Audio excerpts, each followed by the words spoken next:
Hai semua, selamat datang ke Borak Dok Podcast daripada Hello Doktor.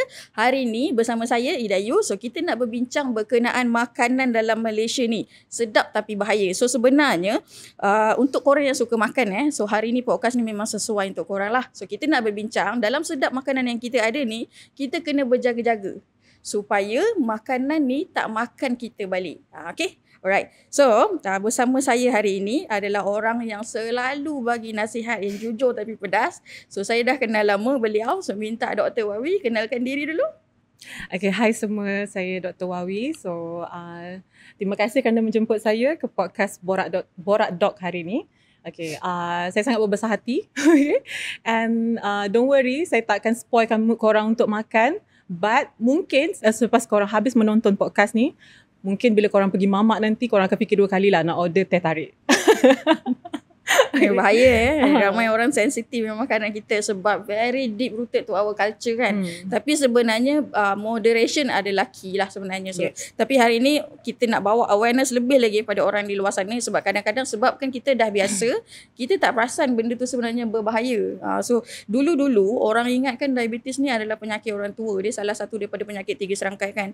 Sakit jantung, darah tinggi, kencing manis kan. Tapi sebenarnya kalau kita check rekod zaman sekarang ni, orang muda 20-25 semua dah start ada lah penyakit-penyakit diabetes dan even simptom-simptom pre-diabetes, tapi kita ramai tak perasan. So kenapa Dr. Wawi muda-muda dah kena diorang ni? Okay, so kalau kita tengok sekarang, walaupun diorang baru start umur 25 hingga 35 tahun kan, by right diorang tak sepatutnya dapat diabetes. Kalau kita tengok dulu, mostly umur 50, 60, betul tak? Tapi sekarang ni kenapa semakin muda? Ni semua disebabkan lifestyle lah. I would say lifestyle sebab mungkin komitmen dah berbeza, zaman dah berubah, menyebabkan dia orang mempengaruhi pemakanan dia orang, mempengaruhi dia punya physical activity. So ramai orang makan lebih tapi live dalam keadaan sedentary. Kurang physical activity. Rasanya kan, kalau macam dulu-dulu, kita makan sedap ni sekali-sekala. Bila nak celebrate sesuatu, betul. SPM ke, betul. Birthday ke, pergi haji ke. Tapi sekarang rasanya kalau orang nak celebrate dengan makanan sedap ni dah almost everyday lah. Healing pergi aesthetic cafe. Betul. Follow apa yang trending. So makan dessert ni, so it affect lifestyle tu. Sebenarnya semua sama lah macam kita semua kan, sebab kan kita selalu scroll, so kita nampak banyak makanan sedap dekat sana. Hari ni jumpa food spot kat sini, esok jumpa food spot kat sana, so kita nak try. So rasanya macam kita nak try cheat day, tapi hari-hari lah dah jadinya cheat day. Bila cheat day hari-hari tu yang jadi masalah. Sebab bila cheat day hari-hari, badan you dah tak react pada insulin lah. Once your body dah tak react pada insulin, dia jadi macam wifi yang slow lah. Kita ni gadget, and kita ada wifi, tapi bila wifi tu slow, dia wujud, but then dia tak berfungsi kepada badan kita lagi. Okay, so kita kena upgrade lah as a person ataupun as a device kan.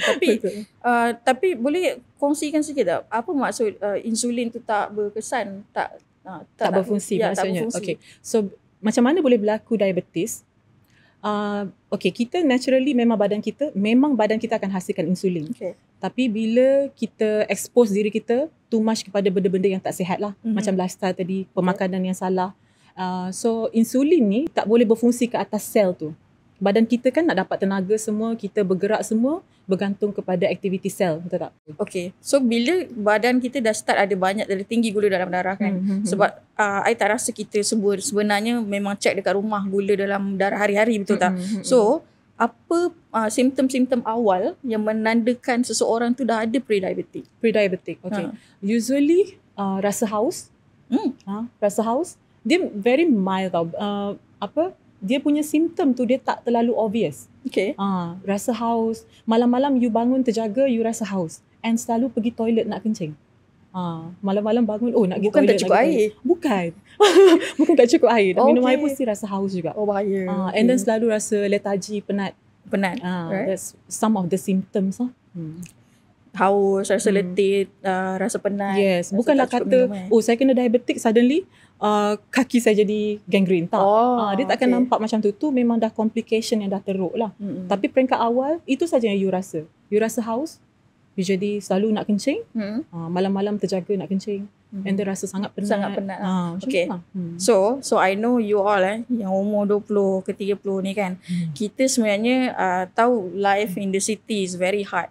People pergi kerja naik MRT, naik LRT, naik Grab, driving in the traffic, pergi kerja, pergi meeting lagi. Betul. Stress, balik kerja sambung lagi another commute, stress. Lepas tu korang malam-malam haus. Korang bukan terlebih kerja keras, korang pre-diabetic sebenarnya.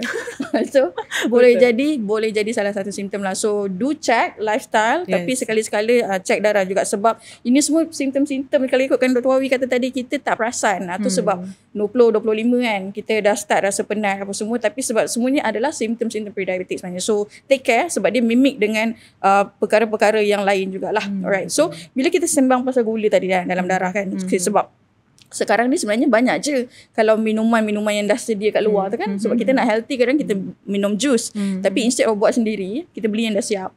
Yogurt drink apa kan. So betul ke kalau kita macam nampak air kurang gula atau benda-benda tu dia sebenarnya okey, ataupun mungkin tak, dia sebenarnya lebih bahaya lagi daripada air soda? Okay. Yang biasanya ramai orang tahu, air soda tu memang sasah bahaya lah. Tapi yang ramai orang tak aware, seperti jus dalam kotak, yogurt drink, ni semua yang ramai orang tersilap label as healthy. Just kerana dia buah, they thought it's healthy. Just kerana dia yogurt, healthy. No added sugar, healthy. No. Actually dalam drinks ni semua, possibly ada 5 to 10 spoon of sugar lah. Yang mana dah melebihi daripada keperluan. Menurut WHO, maksimum 50 gram satu hari gula. Gula yang kita boleh ambil satu hari maksimum 50 gram ataupun 12 sudu teaspoon, kecil, 12 sudu kecil satu hari. So bila kita minum air macam tu, doesn't mean that is healthy lah. Doesn't mean dia tak ada sugar. Dia memang ada gula dalam tu. Cuma luar daripada pengetahuan kita lah. This is what we call hidden sugar lah. Hidden sugar dia rasanya bukan dalam jus je kan. Dia bukan dalam air ataupun dalam gula tu sendiri. Betul. Kat mana biasa makanan-makanan yang hidden sugar kita tak perasan? Yang ramai orang terlepas pandang, contoh sos cili. Tinggi gula. Yes. Yang ramai juga, even saya tahu ramai yang orang dah well aware, tapi nak bagi tahu juga, roti putih, gandum putih, ni benda-benda yang orang rasa macam I think this is okay. Ni bukan, dia takkan trigger I punya blood sugar. Tapi actually roti putih, gandum putih, nasi putih, ni semua akan affect you punya sugar spike. So maksudnya macam mana? Kalau yang putih tu dia lebih sihat ke macam mana? Okay, contoh I bagi contoh. Beras putih dengan beras perang. Apa beza dia? Usually kalau saya tengok glycemic index dia lah. Biasanya yang putih-putih ni, roti putih, beras putih, nasi putih tu lah, glycemic index dia lebih tinggi. So bila glycemic index ni lebih tinggi, dia akan menyebabkan sugar spike yang mendadak macam tu. So bila sugar spike yang mendadak dalam darah, dia akan lagi affect you punya body lah. So preferably ambil makanan yang rendah glycemic index. Ataupun dia panggil apa short dia? GI GI. So kalau beras, low GI, beras yang low GI lebih sihat. Usually brown yang ada colour lah. So kalau roti yang bukan putih tu memang confirm lebih sihat lah, walaupun whole grain sepatutnya macam tu lah. Sepatutnya macam tu. Itu kalau nasi. Kalau lauk pula macam mana? Lauk orang kita memang sangat sedap Kalau kita cerita Malaysia di lain-lain negeri kita ada banyak specialty. Sebenarnya semua sangat sedap. Kita ada kat Penang you ada apa tu pasembo, ada rojak, ada itu. Kalau dekat Kelantan kita ada berlauk, nasi berlauk, nasi dagang, nasi kerabu, Negeri Sembilan dengan gulainya, Melaka dengan asam pedasnya. Sebenarnya kalau ikut tradisional, what's your favourite? Lah. My favourite ayam masak merah, sambal sotong naik dia. Depends macam mana cara masak lah. Dia tak semua lauk tu boleh jadi tak sihat. Kalau you letak banyak gula dalam, sebab ada certain negeri dia letak gula tau dalam lauk-lauk ni. Negeri Kelantan. So I Kelantanis juga. So I know dia orang memang letak gula dalam setiap masakan. Even lauk-lauk simple pun dia akan letak gula. So this will affect also.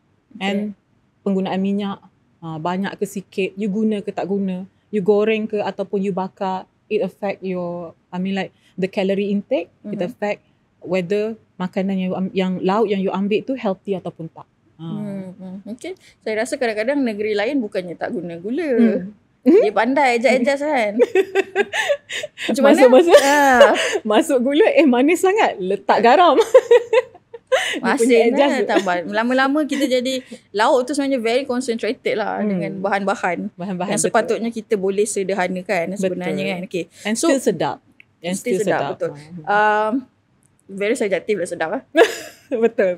So cumanya benda-benda yang sihat ni memang secara alaminya kurang sedap. Betul. Tapi kalau badan kita dah biasa lama-lama kita kuranglah craving kepada benda-benda sedap tu. So that's why kalau kita selalu cheat day, you akan lagi selalu nak benda yang sama level sedap sebab kita dah kena dengan gula tu dan dia akan terus buatkan kita addicted lah sikit kan dengan rasa semanis itu. So contohnya gula ni sebenarnya kan kalau tak silap saya selain sebab pemakanan atau reason kita craving, dia pun sebenarnya sebab bila badan kita lesu dan bila otak kita rasa dia perlukan sesuatu ganjaran. Macam so bila kita ambil gula ataupun makanan yang tinggi gula, kita rasa macam mana? Macam happy ke? Dopamine ke macam mana? So boleh cerita tak? Okay, bila kita ambil gula, makanan yang manis kan, dia akan trigger otak kita hasilkan dopamine lah. Satu jenis hormon yang akan buat kita rasa happy.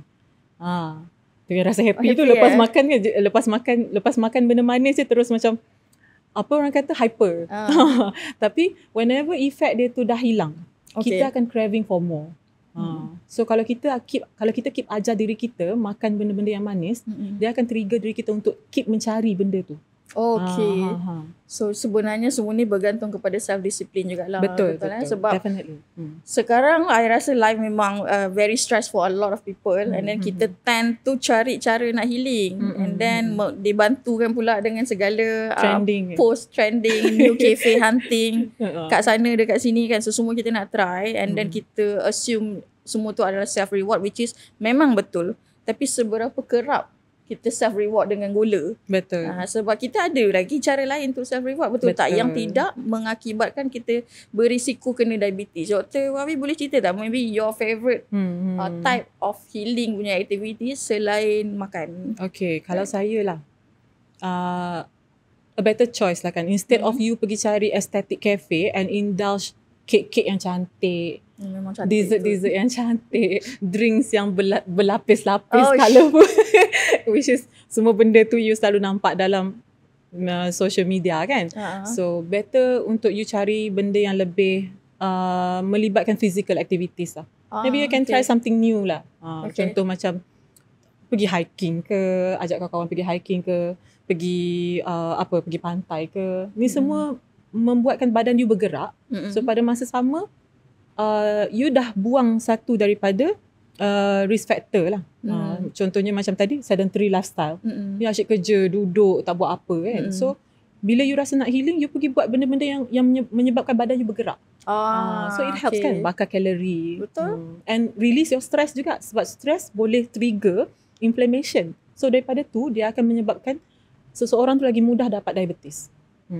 Stress. Yes. Jadi stres boleh jadi punca diabetes. So jangan stres. Semua jangan stres. Jangan stres. Okay. So kalau kita tengokkan tadi, bila kita sebenarnya teringin nak something yang macam nak rewardkan diri sendiri, so instead of kita pergi cari makanan yang high sugar, kita pilih aktiviti yang bergerak lah. So contohnya pantai apa semua kan. Terengganu pantai cantik cantik. Datanglah Terengganu. Orang Kelantan Terengganu makan manis pergi pantai. Senang lah. Kita orang dekat KL tak ada pantai. Aesthetic cafe dia tepi pantai. Pantai dalam. Bukan pantai dalam. Aesthetic cafe tepi pantai. Sekarang ni dia buka aesthetic cafe tepi pantai. Jauh pula ceritanya. Tak sambung. So okay lah, kita boleh agree dengan tu. Okay, so contohnya kalau ikutkan, ini semua self-discipline. So saya rasa kita faham kalau kita fikir kan, katalah sekarang tengah stress kan semua. So kalau kita fikir, okay, let's go to get this dessert. Kita belum pernah try and then you teringin. So kita punya target, kita sebenarnya membayangkan kita punya happiness bila kita dapatkan dessert tu. Tapi bila kita fikirkan physical activity, contoh hiking contohnya kan, kita tak nampak reward dopamine tu yang menyebabkan kita bergerak untuk ambil that decision lah. Tapi kita bayangkan seksanya kita nak hiking. Dia punya kerja. So instead of kita fikirkan kerja tu, you akan confirm cancel punya. Nak pergi jogging tak? Nak pergi main sports tak? Nak yang senang je. Benda tu susah. Jadi you akan cancel. Tapi instead of you fikirkan effort, try to fikirkan reward dia. So cuba bayangkan lepas main ataupun lepas bersukan, lepas pergi pantai, you dapat satu happiness, you hilang stres, you dapat healthy punya air, udara yang lebih bagus daripada yang dekat indoor. Banyak lagi sebenarnya reward dia, especially dopamine tu tadi. Betul, badan pun slim. Badan pun lawa, slim. Jadi you punya 5,000 ataupun 10,000 steps counter every day tu pun boleh fulfill lah kiranya kan. So fikirkan reward ni bila kita stres. Betul. So tak adalah asyik-asyik pergi kafe kat bawah, yang mana senang pergi kat bawah. Kan contohnya senang order food panda order. So macam jangan ambil yang senang sebab pre-diabetic ni sebenarnya sangat penting. So diabetic adalah satu penyakit yang sangat kronik. Complication dia sangat banyak sebenarnya kan. So selebihan gula ni banyak rosakkan organ Dr. Betul. Lebihan gula dia akan trigger inflammation. Boleh ceritakan semua tak apa complication dia yang boleh jadi bila kita dah start kena diabetik ni? Okay, antara komplikasi diabetes lah, ni paling common lah. I believe ramai yang dah well aware lah. Okay, kita start daripada atas lah. Okay, vision. Dia boleh take away your vision lah. You boleh jadi you punya vision boleh kabur, even boleh buta juga. Dia boleh affect sampai buta. Boleh. Yes. And then selain daripada tu, stroke boleh juga. Stroke boleh. Disebabkan oleh gula. Dia tak directly, tapi complication at the end boleh jadi macam tu. Stroke is one of the complication juga. Turun bawah lagi, heart disease lah. Macam apa orang kata, ischemic heart disease. Maksudnya blockage lah. Serangan jantung. Serangan jantung. Maknanya within benda tu lah, within masalah tu lah, ischemic heart disease. So apa lagi? Turun bawah lagi, kidney failure. Buah pinggang. Kalau kita tengok ramai sekarang, kebanyakannya kita tengok sekarang orang tua lah yang pergi cuci buah pinggang kan. Most of the time, majority is diabetic patient. Lepas tu turun bawah lagi, gangrene, infection. Itu yang ramai orang very familiar with gangrene kan. Yes. Immune akan drop, you akan senang dapat infection. So ini complicationnya, dia bukan jadi immediately. Betul kan? Dia jadi berapa lama? Sebab tu tak ramai orang muda dia nak ambil langkah mengatasi ataupun mencegah. Sebab dia rasa macam tak ada apa-apa. You rasa just takat dahaga, the symptom tu mild sangat, you tak tahu pun you actually pre-diabetic, you pun tak buat screening, you tak rasa nak pergi check lebih awal ataupun just screen untuk buat saringan saja. You lepas pandang benda tu sebab you ambil mudah. Sebab dia ingat, okay, bila diabetic, inilah benda yang you kena hadap. Buah pinggang, bagai yang teruk-teruk. You tak tahu actually dia start with benda yang sangat mild. Dalam diam saja. Bahaya dia jadi macam slow poison lah orang kata. So kalau by the time all that complication tu jadi, sebenarnya dah stage terakhir ke? Dah teruk lah. So dia tak reversible dah. So daripada awal sebenarnya kita kena jaga. Walaupun you rasa sihat tapi dah start ada simptom, boleh je pergi buat saringan dan check lah. Contohnya kan, adakah kita mengalami pre-diabetic contohnya. I won't say kata macam tak reversible, tapi bila organ you dah rosak, untuk dia repair balik tu, struggle dia lagi teruk daripada you mencegah lah. Yelah. Struggle dia lagi susah dan sangat susah lah. Sebab you tak ajar diri you untuk dapatkan habit yang baik. Tiba-tiba you dah teruk dapat complication, you nak tukar habit yang baru tu, dia tak semudah tu lah. Dengan badan you yang dah tak sihat. Saya setuju. Setuju sangat-sangat. Sebab kalau kita contohnya kalau kita tengok orang, mana-mana orang lah, rasanya dalam keluarga kita mesti ada punya. Kalau dia dah macam the whole life, memang tak biasa dengan aktiviti luar, exercise. Tak boleh by the time dia kena diabetes, tiba-tiba dia nak exercise. Betul. Sangat susah lah. Imagine, tiba-tiba you dapat heart attack. And then you recover daripada tu. Maksudnya you bukan recover lah. Meaning to say you dah discharge, you dah okay sikit kan. You orang yang tak pernah exercise, tapi you dah ada heart attack ni. You tiba-tiba nak lari 1 km, 2 km is not going to be easy daripada waktu you sihat. So start early lah. Sebenarnya masa sihat pun tak ramai pun yang rasa senang nak jalan 2-3 kilometer, 5 kilometer kan. So kalau kita dah ada penyakit memang akan jadi lagi susah lah. So saya rasa sebelum dia jadi memang kita kena amalkan pemakanan sihat, aktif lifestyle dan dia lain-lain lah. Okay, so ni kita sebut pasal racun-racun ni lah. So contohnya apa sebenarnya langkah-langkah kecil yang kita boleh buat? Sebab contohnya kalau gula dalam air bahaya kan, itu kiranya gula-gula dalam life tu kita pun lebih bahaya jugalah. So bukan nak kata ada manis tak ada manis. So contohnya benda-benda yang boleh menyumbangkan kepada kita punya penyakit ni lah in the future. Suka Dr. Babi. Okay. Actually sangat-sangat bagus bila dia cakap langkah kecil. Sebab kalau kita start drastic akan jadi susah. So you akan give up cepat. So untuk mengelakkan orang give up dengan cepat, start small lah. Yang yang pertama. Right. I give you beberapa tips lah. Yang pertama modification lah. Modify kecil macam mana? Contoh kalau sebelum ni kalau pergi mamak, you order teh tarik. Gula tu kalau contoh mamak tu letak 4 sudu lah kan. You bagi tahu lah mamak, boleh tak I nak 1 sudu je. You try macam tu dulu and slowly mungkin you boleh order teh kosong pula. Lama-lama air kosong pula. So start slow daripada you tak start langsung and then living life terus macam tu. Modification is one of the thing lah. Secondly, moderation. You nak makan apa you boleh makan. Tengah-tengah sihat ni kan you boleh makan, but moderation is the key lah. Kena control the portion. Okay, apa orang kata satu pinggan tu half sayur, suku protein okay, satu pinggan tu half sayur, suku protein and then suku lagi what we call that carbs. Okay, soalan saya, seberapa besar pinggan kita? Pinggan. Okay, kalau pinggan you besar ni, you start dengan besar ni. You jangan pula nanti modify you besar ke pinggang, besar ke pinggan tu tak jadi lah. Maintain the size of the plate lah. Maintain the pinggan. Saya suka tengok ada satu siapa saya rasa dia dekat Facebook lah. Ada seorang Vietnamese dia tinggal dekat Penang. Sebenarnya orang Russia ke tak silap. So kalau orang Vietnam dia kan suka makan sayur. Kalau pergi, siapa yang dah pernah pergi sana tahulah sayur memang merata-rata semua free, semua ada berlambak-lambak. So bila dia duduk kat Penang, dia bawa budaya Vietnamese dia, tapi dia Muslim lah. So dia tanam dekat balkoni dia. Jadi pinggan dia macam dulang besar sikit tau. Tapi memang separuh tu semua sayur-sayur yang kita dah familiar tapi kita tak makan sebanyak tu. Sebab kalau macam ulam-ulam orang kita kan simple. Dia masak tak ke memang mentah? Yang masak pun ada, yang raw. Dia raw ulam lah macam kita. So contohnya kalau Kelantan ni dia timun dan lain-lain kan, chop kan. So kalau dia orang mint leaves pun dia, koriander sekali banyak. Lepas tu banyak lah sayur-sayur yang saya pun tak berapa familiar.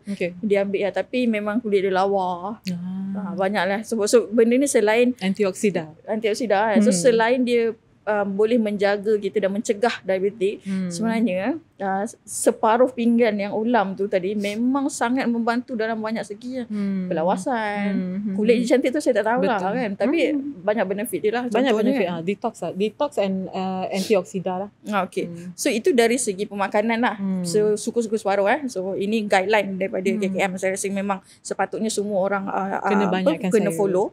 Okay, so selain pemakanan, macam mana daripada segi air ke, tidur ke dan aktiviti lain? Okay, macam tadi kita ada cakap pasal stres.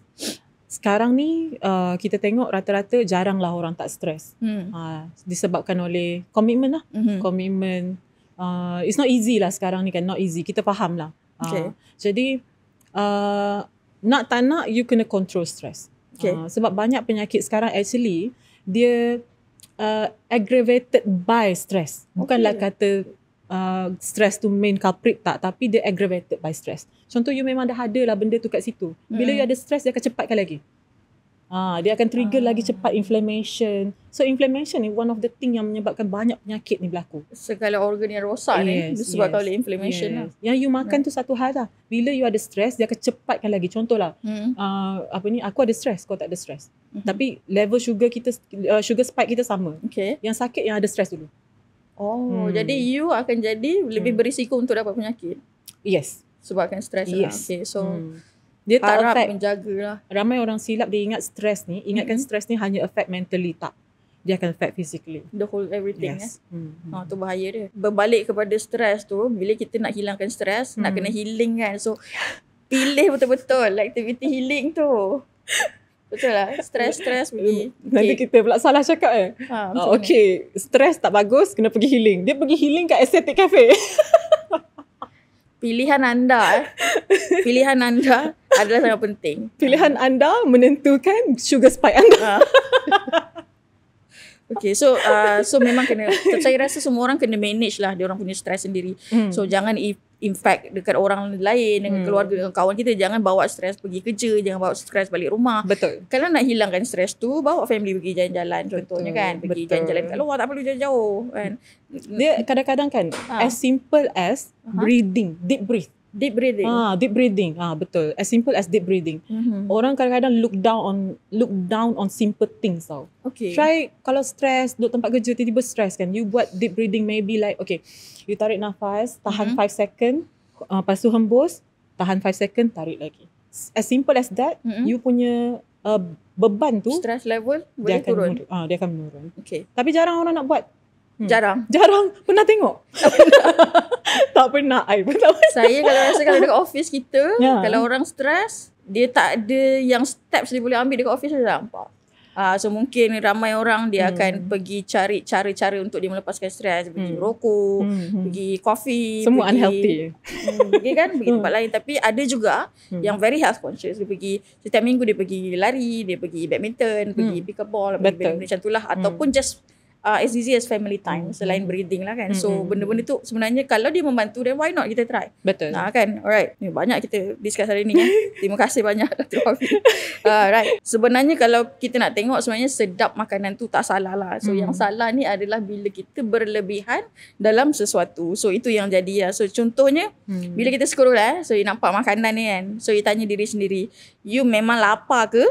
Atau cuma nak dopamine dia sajalah. Betul. Kalau banyak sangat list kafe yang belum pergi tu, boleh pergi sebulan sekali. Yang pergi hari-hari. So contohnya kita buat dengan moderation. Tukarkan kepada air kosong, banyak akan bergerak, jangan stres. Jangan lupa screening. Screening. Okay, sebab apa kerap kita kena screening? Kalau saya lah, kalau korang memang sihat, and you memang tak tahulah you ada sakit apa-apa lah, maksudnya kan. At least sekali dalam 6 bulan. You kena screen. Yang pergi check capillary tak cukup. You kena check dekat sini. Kena ambil darah dekat vein. Yang ni terlalu kadang-kadang for me dia tak accurate sangat lah. I will go here lah. Sini paling accurate. 6 bulan sekali. Kalau yang ni you boleh lah buat sebulan sekali. Kalau nak pergi just farmasi kan. Ini sebelum makan, selepas makan pun dah beza. Eloknya puasa lah. Betul, sebelum makan dia sangat kena puasa lah elok. Puasa is one of the things juga lah. One of the way. Kita nak kurangkan gula dalam darah lah. Tak semestinya tunggu Ramadan gitu. Kan? Sekali-sekala boleh buat puasa. Orang non-Muslim pun dah start puasa. Intermittent fasting contohnya. Betul, kan? Buat dari segi kesihatan. Alright. So I rasa banyak kita discuss hari ni. Tapi banyak lah. Kiranya bagus jugalah. So memang key takeaway yang saya nak share dengan orang, apa yang kita berborak dengan Dr. Wawi hari ni, diabetes ni bukanlah penyakit orang tua. So ramai orang muda 20-25 sebelum 30 kita sebenarnya dah ada simptom-simptom pre-diabetic, tapi kita tak sedar. Kita haus, kita penat, selalu letih, lepas tu kadang-kadang kita lapar ataupun craving benda-benda tertentu. So kalau dah memang ada simptom tu, better pergi check. Kena pergi check. Selalu pergi check. Sayang diri anda, spend masa untuk check, as long as kita tahu kita tak kritikal dari certain direction ke arah penyakit something kan. Jadi elok untuk kita mencegah daripada awal lah. Jangan sebab you rasa you muda, you tak pergi check, ambil mudah jangan. Pergi je check. Okay. Alright. So I think itu sajalah daripada Hello Doctor podcast kita hari ni. So macam saya berterima kasih dengan Dr. Wawi selalu berkongsi dengan rakyat orang Malaysia, penonton Hello Doctor, berkenaan dengan cara penjagaan diri kita dan juga cara kita hidup dengan lebih sihat. Terima kasih juga for having me. Thank you. Sama-sama. Nanti datang lagi. Macam pembawa. Boleh nanti datang lagi. So kalau untuk penonton di luar sana, kalau ada apa soalan boleh tanyakan kepada kita punya komen Hello Doktor, boleh tanya, nanti doktor punya panel kita akan jawab, ataupun boleh visit kita punya community di Hello Doktor. Di sana ada Doktor AI yang akan jawab lah untuk segala-segala persoalan anda, baik pun public atau anda perlukan privacy. So dalam podcast kali ini kita akan ada giveaway. Just stay tune untuk arahan yang seterusnya nanti dalam screen tu nanti. Dia akan bagi tahu lah. Okay. So boleh dapat Tashengoy wallet untuk yang bertuah, right? Okay, itu saja. Terima kasih. Terima kasih juga. Bye.